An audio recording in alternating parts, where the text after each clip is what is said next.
Fire and emergency service के जितने भी एस्पिरेंट्स हैं वो एस्पिरेंट्स को इससे पहले भी एक खबर के माध्यम से मैंने उनको बताया था कि fire and emergency service department में जो रिक्रूटमेंट हुई थी 870 के करीब करीब जो पोस्टें थी फायरमैन की और फायरमैन ड्राइवर्स की 2013 की एडवर्टीजमेंट थी और उस 2013 की एडवर्टीजमेंट के मुताबिक 870 लोगों की अपॉइंटमेंट होनी थी। उसको लेकर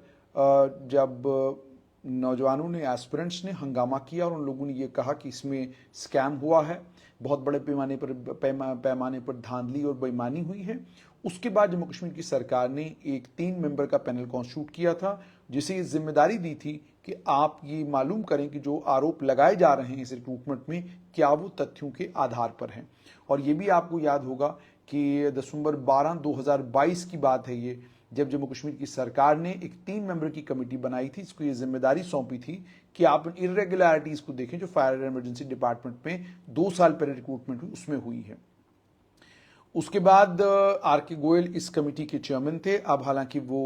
उनकी ट्रांसफर हो चुकी है, वो अब केंद्रीय गृह मंत्रालय में बॉर्डर मैनेजमेंट का विभाग देखेंगे। वो फाइनेंशियल कमिश्नर भी थे और additional chief secretary home department थे। उन्हें इस कमेटी का हेड बनाया गया था और उनके साथ में उस समय जो सेक्रेटरी जीएडी थे डॉक्टर पीयूष सिंगला वो थे और अन्य एक और मेंबर थे। 60,000 एस्पिरेंट्स ने लगभग 870 पोस्ट जो फायरमैन और फायरमैन ड्राइवर्स की पोस्टें थी 2013 की एडवर्टीजमेंट में, और उसके बाद 14,000 के करीब करीब स्टूडेंट्स को फिजिकल स्टैंडर्ड टेस्ट के लिए जो है बुलाया गया था रिटन इम्तिहान के बाद। लेकिन 2014 में आप जानते हैं कि उसके बाद फ्लड्स आ गए थे। फ्लड आने के कारण ये रिक्रूटमेंट का प्रोसेस जो है मुकम्मल नहीं हो पाया, इसे कैंसिल किया गया उस वक्त की चीफ मिनिस्टर की हिदायत के ऊपर। उसके बाद कैंडिडेट्स जो है वो कोर्ट में गए और कोर्ट ने कहा कि आप रिक्रूटमेंट प्रोसेस को दोबारा से करें। 2018 में एक फिजिकल टेस्ट हुआ, 14,000 एस्पिरेंट्स का किया गया, 7,000 ने पास किया और उसके बाद भी रिटन इम्तिहान में आए। इसको भी कैंसिल करना पड़ा कोर्ट की डायरेक्शन के ऊपर क्योंकि इसमें भी बेजाब्तियों के इल्जाम थे और यह भी इल्जाम था कि इसमें मास कॉपिंग हुई है। उसके बाद एक और इम्तिहान हुआ 20 सितंबर 2020 को, यानी 5 अगस्त 2019 के बाद, केंद्र शासित प्रदेश बनने के बाद, और जिस समय जम्मू कश्मीर के सर्वा जो है वो लेफ्टिनेंट गवर्नर थे, तो उनके उस कार्यकाल में इम्तिहान हुआ। सितंबर 20, 2020 को सिलेक्शन लिस्ट भी इशू की गई और आनन फानन रातों रात तमाम जितने भी लोग इसमें सक्सेसफुल हुए तो उन्हें कहा गया कि आप ज्वाइन करें। अब ज्वाइन जब किया तो उसके बाद जो लोग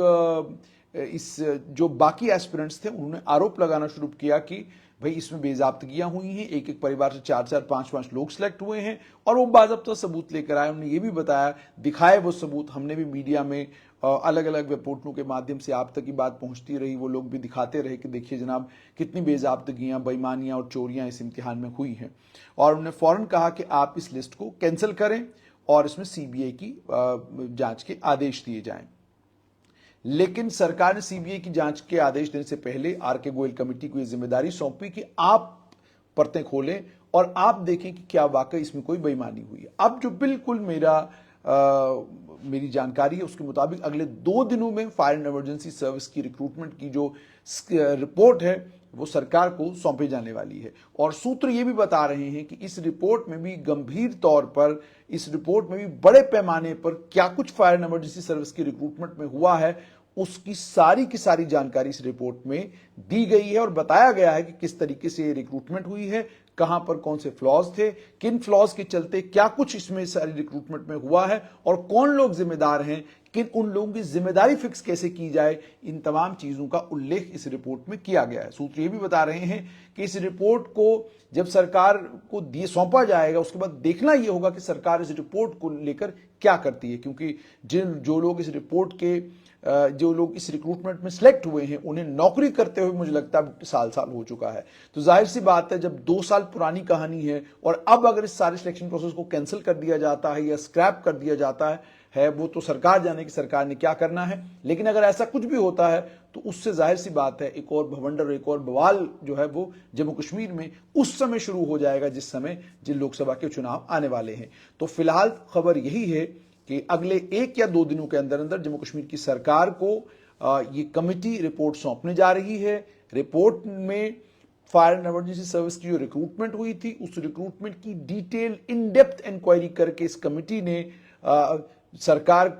इस कमेटी ने रिपोर्ट तैयार की है और जो जानकारी मुझे मिल रही है उस जानकारी के मुताबिक इस कमेटी ने इस रिपोर्ट में परत दर परत परतें खोल खोल कर यह बताया है कि क्या कुछ फायर एंड इमरजेंसी मामले में हुआ था। मुझे अफसोस इस बात पर है कि बहुत सारे लोग जब इसको लेकर बात करते हैं तो वो इस बात की प्रशंसा कतई नहीं करते कि जिस सरकार को लेकर इतना कुछ कहा जाता है और जिस सरकार को लेकर इतना कुछ रोज सुनने को मिलता है वही सरकार प्रो बॉर्डर कर रही है, वही सरकार इम्तिहान स्क्रैप करती है अगर बेईमानी होती है, वही सरकार कार्रवाई करती है। लेकिन सरकार जब कार्रवाई करती है तो कार्रवाई को लेकर कहा जाता है देखिए जनाब स्कैम हो गया। तो मैंने पहले भी कहा था कि लोकतांत्रिक सरकारें जब जम्मू कश्मीर में थी तो उन सरकारों का ये व्यवहार था कि उनके कार्यकाल में बैकडोर से भी लोगों को नौकरियां मिलती थी लेकिन शोर नहीं होता था। अब चूंकि आज बैक वाला डोर बंद हो चुका है और फ्रंट डोर से आना है, वहां पर जब बेईमानी होती है उसको लेकर जब सरकार कोई कड़ा कदम उठाती है तो कोई भी प्लेटफॉर्म हो, किसी भी प्लेटफॉर्म को भी आप देखें, हर एक प्लेटफॉर्म पर आपको यह बात नजर आती कि राजनीतिक दल सरकार की प्रशंसा करते हुए करने से बचते, पूरी कोशिश करते कि हमें बोलने की जरूरत ना पड़े, हम बोले ही ना इन मामलों में, ना इकरार करें इस बात का कि हमारे दौर में ये कुछ हुआ है और अब इस दौर में जो है परिवर्तित दौर में जो है ये कुछ हो रहा है। तो ये खबर थी कि फायर एंड इमरजेंसी सर्विस के रिक्रूटमेंट को लेकर जो रिपोर्ट जम्मू कश्मीर की